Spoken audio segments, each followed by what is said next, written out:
मराठी विभागाचे प्रमुख गवाणी सर माझ्यासोबत जे शोधनिबंध सादर करणार आहेत ते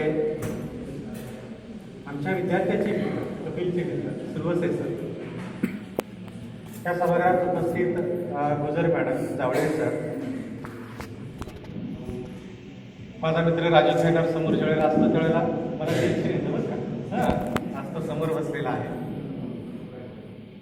नाना आहे, विजय आहे, मॅडम आहे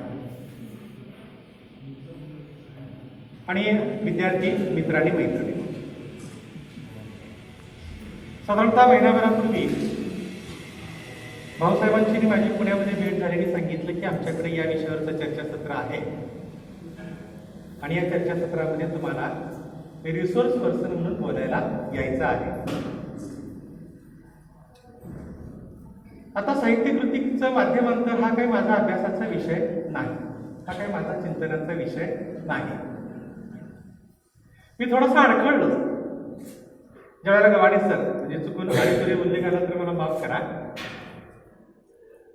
ज्यावेळेला मला निमंत्रण मिळालं त्यावेळेला मी थोडासा हो किंवा नाही अशा विचारात होतो, पण भाऊनं मला दादागिरी केली आणि निमंत्रण स्वीकारायला सांगितलं. मी आता माझा परिचय करून देत असताना सांगितलं की कोणत्याही विषयावर बोलायला सांगेल की संशोधनात्मक पद्धतीनं आमचे मित्र श्रीराम गडकर बोलतात अशा प्रकारचं माझं वर्णन केलं आणि माझ्याबद्दलच्या अपेक्षा मित्र आणि मैत्रिणींना आपल्या मनामध्ये त्यांनी उंचावून ठेवल्या.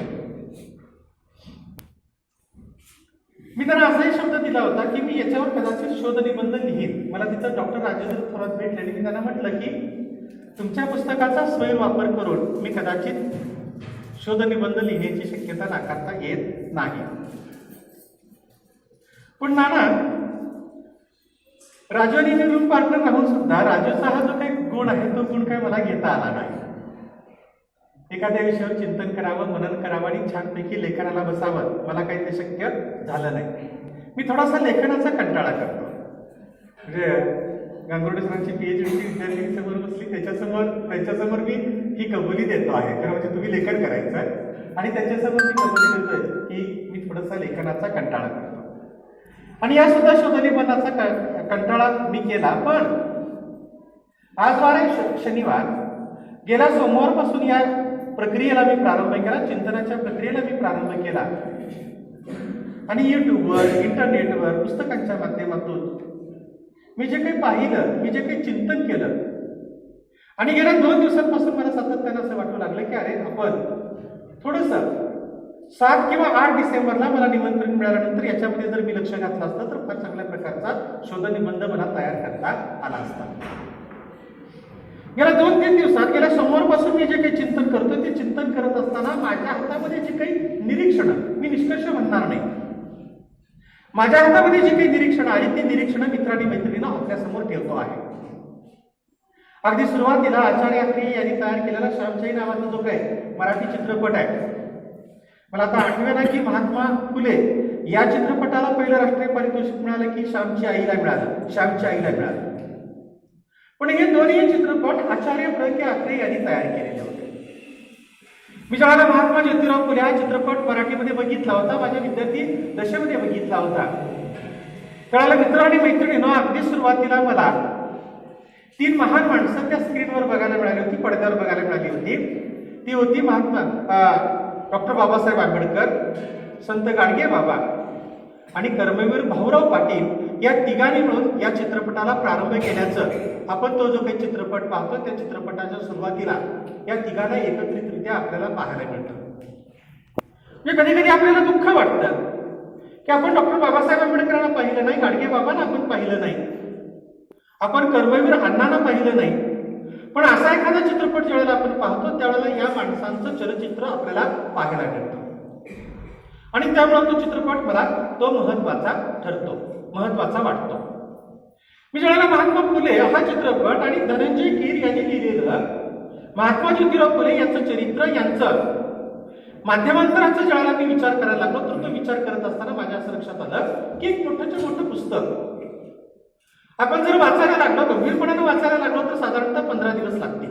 रोज 2-3 तास ते जर पुस्तक आपण वाचायला लागलो, इतका वेळ आपण जर दिला तर कदाचित 15 दिवस लागतील. पण मराठी चित्रपट असतो साधारणतः 2 तासाचा, 2.25 तासाचा किंवा 2.5 तासाचा हा मराठी चित्रपट असतो. एखादी साहित्य कृती 2.5 तासामध्ये मांडणं तसं फार मोठं ते कौशल्य असतं. पण आचार्य प्रल्हाद केशव आत्रे आणि ती जी काही टीम आहे त्या टीमनं हे जे काही चॅलेंज होतं, हे जे काही आव्हान होतं, ते आव्हान फार चांगल्या पद्धतीनं स्वीकारलेलं आपल्याला दिसून येतं. म्हणजे माझ्यासोबत माझे जे मित्र आहेत त्या मित्रांनी हा चित्रपट बघितलाच असेल. पण ही जी नवी पिढी आहे त्या नव्या पिढीला मी अशी विनंती करेन की जाणीवपूर्वक आपण हा चित्रपट बघावा. आणि आता सानप सरांनी अध्यक्षीय भाषण करत असताना असं सांगितलं की एखादा चित्रपट आपण पाहतो आणि तो चित्रपट पाहिल्यानंतर आपण मूळ कलाकृती, मूळ साहित्यकृती वाचायला आपण प्रवृत्त होतो. हे क्रम तसा पाहिजे. आपण आधी साहित्यकृती वाचली पाहिजे आणि त्याच्यानंतर चित्रपट बघितला पाहिजे. पण आता आपल्याकडे वाचन संस्कृतीचा बऱ्यापैकी लोप होत चाललेला आहे, ती लोप पावत चाललेली आहे.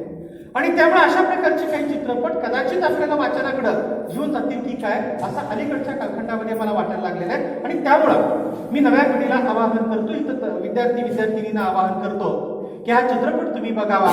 आणि त्याच्यानंतर धनंजय कीर यांनी लिहिलेलं महात्मा ज्योतिराव फुले यांचं जे काही चरित्र आहे ते चरित्र मित्रांनी मैत्रिणींनो आपण वाचावं.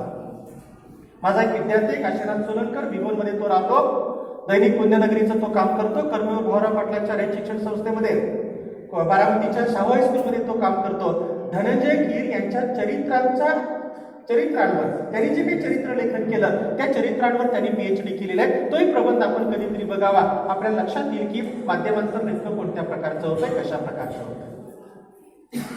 याच सभागृहामध्ये मला तन्वीरता एकदा वरिष्ठ शिक्षण मंडळाच्या माध्यमातून मला बोलवलेलं होतं. सृजनशील लेखन या विषयावर मी त्यावेळेला बोलत होतो. आणि ते बोलत असताना मी श्यामच्याई चित्रपटातला श्यामच्याई नावाचं जे काही पुस्तक आहे त्या पुस्तकाचा एक प्रसंग मी तुम्हाला सांगितलेला होता. इथल्या त्यावेळेच्या विद्यार्थ्यांना मी तो सांगितलेला होता. आपण ज्यावेळेला साने गुरुजींचं श्यामच्याई नावाचं पुस्तक वाचतो, ही साहित्यकृती वाचतो आणि ही साहित्यकृती वाचल्यानंतर आपण श्यामच्याई नावाचा जो काही चित्रपट पाहतो, तो चित्रपट पाहत असताना सुद्धा मित्रांनी मैत्रिणींनो आपल्याला या बाबींचं प्रत्यंतर यायला लागतं. निर्माता, त्याच्यानंतर त्याचा दिग्दर्शक, त्याच्यामध्ये अभिनय करणारी अभिनेते, मग तो हिरो असेल किंवा ती हिरोईन असेल आणि त्याला सपोर्टिंग ऍक्टर्स असतील, चरित्र अभिनेते असतील, या सगळ्यांचा कस मित्रांनी मैत्रिणींनो त्यामध्ये लागत असतो. आपल्याला याही चित्रपटाच्या माध्यमातून त्याचं प्रत्यंतर यायला लागतं. मित्रांनी मैत्रिणींनो माझ्या विद्यार्थी दिवशीमध्ये गेल्या आठवड्यामध्ये गेल्या शुक्रवारी, गेल्या शनिवारी आणि गेल्या रविवारी मी कोल्हापुरामध्ये भटकंती करत होतो. माझ्यासोबत माझे 2-3 विद्यार्थी होते, माझे विद्यार्थी होते आणि मी त्यांना कोल्हापूर दाखवत होतो. आणि ते कोल्हापूर दाखवत असताना प्रभात नावाचा जो काही चित्रपटगृह आहे ते चित्रपटगृह सुद्धा मी त्यांना दाखवलं. तिथं त्यांना सांगितलं, माझ्या विद्यार्थ्यांना सांगितलं की मी 7वी 8वी 9वीला असताना कधीतरी डॉक्टर श्रीराम लागू यांनी अभिनय केलेला देवकीनंदन नावाचा जो काही चित्रपट आहे, देवकीनंदन गोपाला नावाचा जो काही चित्रपट आहे, तो चित्रपट आमच्या शाळेतल्या शिक्षकांनी आम्हाला तिथं आणून दाखवलेला होता. संत गाडगे बाबांचं जीवनचरित्र शब्दबद्ध करणारा, जीवनचरित्र चित्रित करणारा हा चित्रपट अप्रतिम अशा प्रकारचा तो चित्रपट. मध्यंतरी या विषयावर मला बोलण्यासाठी आमंत्रण आलं. मी मराठीतली अनेक चरित्र वाचली, गाडगेबाबांची अनेक चरित्र वाचली. माझा इंदापूरचा मित्र, जिवलग मित्र डॉक्टर राजाराम गावडे यांनी तर मराठीतली संत गाडगेबाबांची जीवनचरित्र शब्दबद्ध करणारी चरित्र या विषयावर त्यांनी PhD केली. आणि त्याच्या निमित्तानं त्याच्याकडे जेवढी म्हणून मराठीतली चरित्र होती गाडगेबाबांची, ती सगळी चरित्र मी नंतरच्या कालखंडामध्ये वाचली. त्या चरित्रांचा धांडोळा घेतला आणि मध्यंतरी एका व्याख्यानाच्या निमित्तानं परत मी त्या चित्रपटाकडे वळालो. माझ्या असं लक्षात आलं की तो जो कोणी निर्माता होता, तो जो कोणी दिग्दर्शक होता, त्या दिग्दर्शकानं इतकी सारी मराठीतली जी काही गाडगेबाबांची चरित्र होती त्या सगळ्या गाडगेबाबांच्या चरित्रांचं एकत्रीकरण केलं, त्याचं संकलन केलं आणि देवकीनंदन गोपाला नावाचा एक अप्रतिम मराठी चित्रपट या चित्रपट सृष्टीला दिला आणि मराठी माणसाला तो दिला. आपलं भाग्य की त्याच्यामध्ये डॉक्टर श्रीराम लागू यांनी त्याच्यामध्ये गाडगेबाबांची भूमिका केलेली होती. माझं भाग्य की माझ्या विद्यार्थी दशेमध्ये माझ्या शिक्षकांनी हायस्कूलमध्ये शिकत असताना फार मोठी रिस्क घेऊन आमच्या अख्ख्या शाळेला अख्खं थिएटर बुक करून आम्हा विद्यार्थ्यांना तो चित्रपट बघायला त्यांनी आणलेलं होतं. त्यामुळे मला स्वतःला असं वाटतं की आता कधीतरी तो चित्रपट तुम्ही युट्यूबवर बघा आणि त्याच्यानंतर गाडगेबाबांची जी काही मराठीतली चरित्र आहे ती मराठीतली चरित्र मित्रांनी मैत्रिणींनो आपण वाचण्याचा प्रयत्न करा. म्हणजे गाडगेबाबांनी केलेली ग्रामस्वच्छता, गाडगेबाबांनी केलेली गावांची स्वच्छता, हातामध्ये घेतलेला खराटा, तो खराटा तरी परमेश्वर मानला आणि त्या खराट्याला परमेश्वर मानून पहिल्यांदा गाव स्वच्छ करून आणि ते गाव स्वच्छ झाल्यानंतर 2-3 दिवसांनी त्याच गावामध्ये कीर्तन करून कीर्तनाच्या माध्यमातून त्या गावातल्या लोकांचं प्रबोधन करून लोकांची मन साफ करण्याचं फार मोठं काम केलेलं आपल्याला दिसून येतं आणि ते काम मित्रांनी मैत्रिणीनं आपल्याला त्या चित्रपटामध्ये बघायला मिळतं. जसं त्यांच्या चरित्रांमध्ये आपल्याला पाहायला मिळतं तशाच प्रकारचं दर्शन, तशाच प्रकारची प्रतीती, तशाच